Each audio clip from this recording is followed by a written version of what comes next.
guys, Braden here, and today we're taking a look at the Safari Limited Stygimoloch.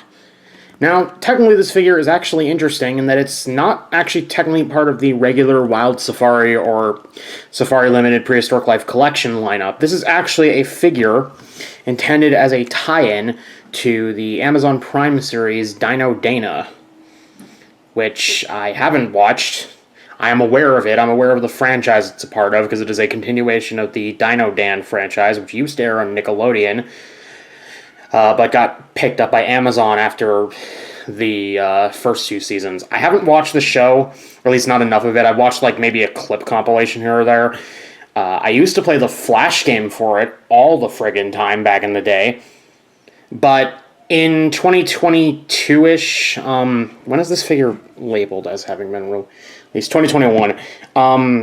Safari ended up partnering with the company making the series. I made a couple of figures based on the series, and this Stygimoloch was one of them. And I will be reviewing the other figures that were based on Dino as well, because I do have them coming. They are supposed to be delivered later today when this is uploaded.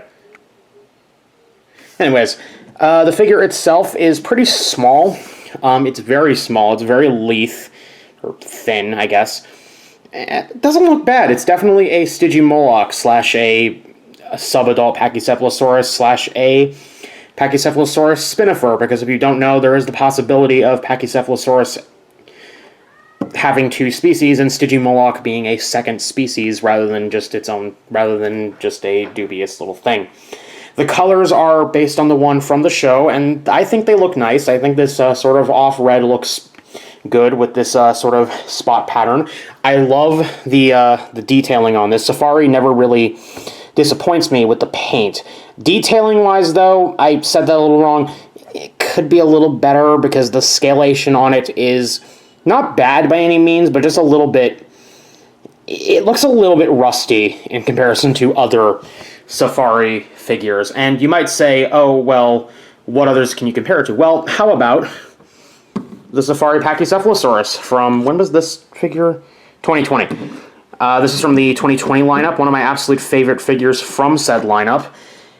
And just by comparison, you can see how much more intricate the detailing on this figure is compared to the Stygimoloch, and this is one of the main reasons why I think this figure looks great. It's definitely one of the best from the lineup. The Stygimoloch here definitely does not look bad, but even if you go back and compare this to an older Pachycephalosaur, like, oh, say, the Safari Dracorex from, when was this one? 2012.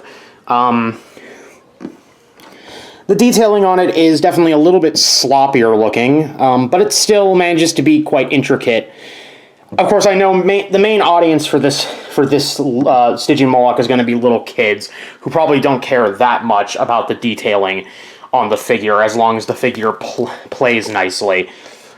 But for an older collector like myself, I'm 22, soon to be 23, it maybe could have been a little better. But it doesn't look bad by any degree. Although it definitely has a bit of a cartoony style to it, because Dino is a show aimed at younger children, and the dinosaurs themselves have sort of cartoony designs.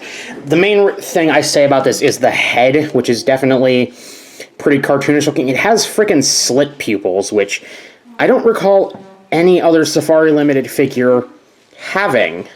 Any other Safari Limited Prehistoric Life figure having. I'm sure there is one, but neither of the other Pachycephalosaurs have that. The Dracorex doesn't have it, and the Pachycephalosaurus, it's kind of hard to see the eye, but does not have it.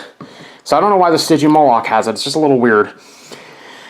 But overall, not really a terrible figure. Should you buy this? Well, I can't actually say how much this figure is, because I bought it in a bundle with the other figures, which cost about $50, so I can't say how much this particular figure would have been on its own.